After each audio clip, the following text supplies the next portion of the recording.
Are you overlooking essential genealogy records in the library or archives? Well, today I'll demonstrate how vertical files can provide the crucial documentation for your family research. Hey there, I'm Lisa Lisson, a genealogy expert with over 15 years of experience helping others find their ancestors. On this YouTube channel, I share my strategies, tools, and tips for uncovering your family history and growing a healthy family tree, all without the overwhelm. So if that sounds like your cup of tea, you're in the right place. So what are vertical files? Well, typically vertical files are going to be found at a library or an archives. And they are exactly what they sound like. They are vertical file cabinets typically. And what they hold are files that have information about the local community that that particular repository serves. So it could be a local library, could be a state library or an archives. But the files typically contain information, they contain different ephemera, different types of items that are perhaps important to that community. They're important in telling the story of a community, small or large, but they're not necessarily items that are going to end up in a large repository like a state archives. So they're not necessarily that level that a state might maintain them in their archives, but nevertheless, they're important to the community where they are stored. So that'll become a little clearer as we go along. Now, I mentioned that you can find them at the local library. You can find them at a state library, but you can also potentially find them at, say, a local historical or genealogical society if they have their own, say, research room or place for individual research. So let's talk about what you can actually find in these vertical file cabinets. And I think this will become a little bit clearer and you'll start to understand why you really do want to make sure you're including searches of vertical files in your family history research. Now, to paraphrase the character that Tom Hanks played in Forrest Gump, vertical files are like a box of chocolate. You never know what you're going to get. And that is so true when it comes to researching family history in a vertical file, because no two vertical file collections are ever going to be the same. But that's part of the fun of it. Now, one of the things that I know that you can find would be, say, newspaper clippings. So you may find newspaper clippings on a specific topic, perhaps a natural disaster occurred. And so they might have a file about that natural disaster, and they might have newspaper clippings related to that topic in that vertical file. Another thing that you can often find would be actually notes from genealogists who have studied families in the area. What happens is sometimes if an individual who was documenting the family history passes away, the family doesn't necessarily want to keep all of the papers and notes and records, but they also don't want to throw them away because they recognize that this is valuable information. And so oftentimes these types of genealogy notes and collections will end up in a vertical file at the local library or maybe the local genealogical society. And so definitely want to check those particular files.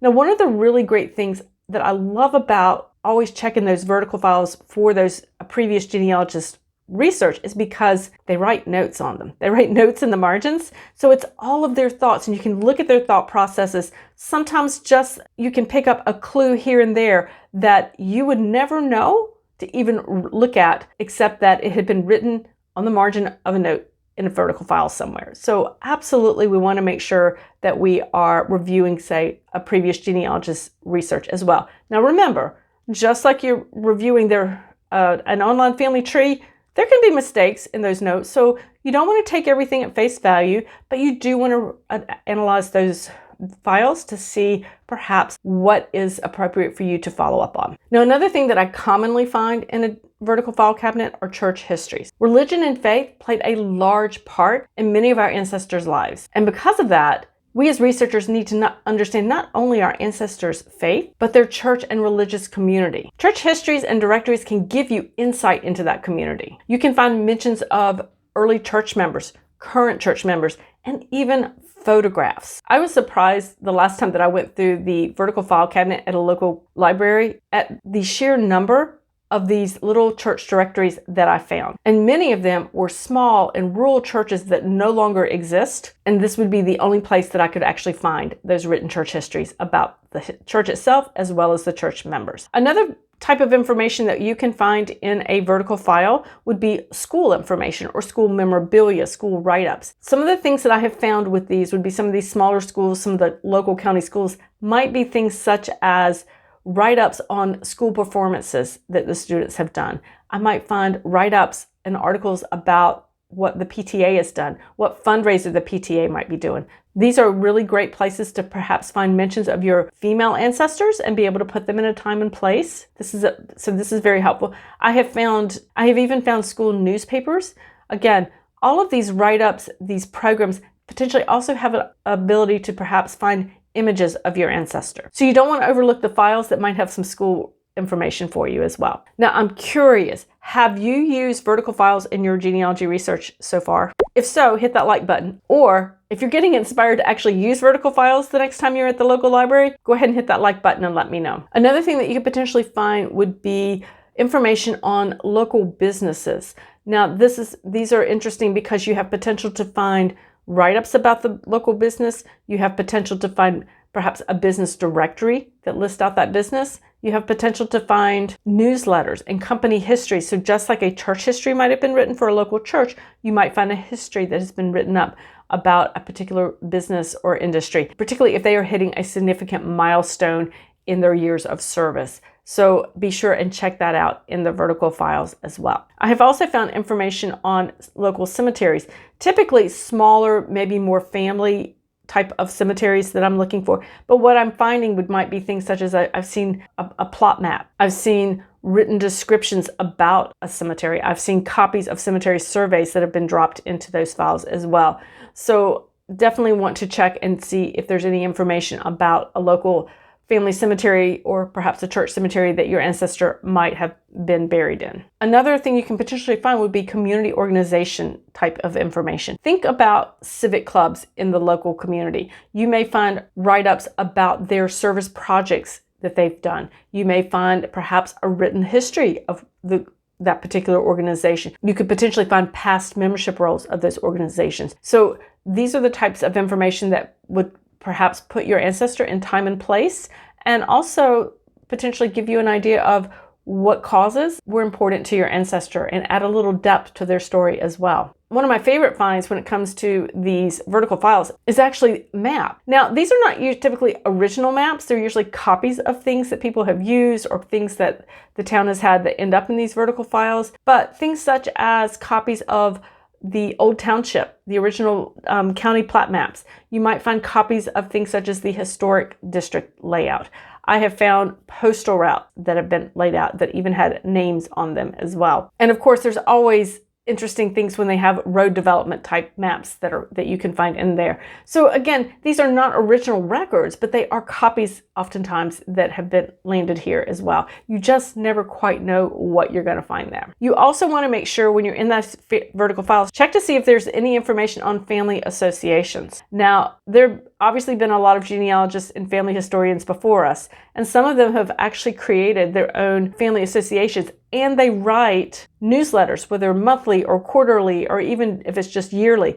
And these can end up in these vertical files. These are fabulous finds. You can find bios written about ancestors. You can learn about family reunions. You can learn about all types of information that pertain to that family that you would want to make sure you're going through. So I would absolutely make sure that you take a quick look to see if there are any family associations when it comes to looking in that vertical file. Now, I have a couple tips for you when it comes to researching in vertical files. And the first one is to make sure you give yourself enough time, because remember what I said at the beginning, you don't know what exactly you're going to find. I don't know what I'm going to find when I go. So I want to make sure that you give yourself enough time that you can go through the vertical files cabinets and look and assess what they have. So I want to make sure you're giving yourself, again, time and patience there. The other tip that I want to give you is that you talk to the reference librarian about what they have in their vertical files. Typically, they know what they have. Now, they're going to know what they have. They may not know the specifics, but they know how to search within the vertical file and help you out. So if you share with them what it is you're looking for or what your research interests are, they may be able to point you into certain files within that cabinet that you would never think to look at, because you just didn't have that background knowledge of the community. So always, always, always touch base with the reference librarian there to see and let them know what it is you're researching, kind of what you're hoping to find, and see what their recommendations are for searching their particular vertical file cabinet. I do recommend that you call ahead to the library, to the repository that has a vertical file that you're interested in, to make sure they are open when you want to go. Some vertical file cabinets are in the local history room, particularly if it's a small repository like a historical society, then they may not always have it staffed. So you want to make sure that the room is open and that you have access. So it's just a quick phone call before you go, just to let them know, this is what I'm looking at. I'm hoping to access the vertical file cabinets. Is there a time that I should come? Is there a time that I should not come? Now, if you want to learn more about researching your ancestors and avoiding some common mistakes in your genealogy research, watch the video on your screen now. Common mistakes to avoid when using vital records in genealogy.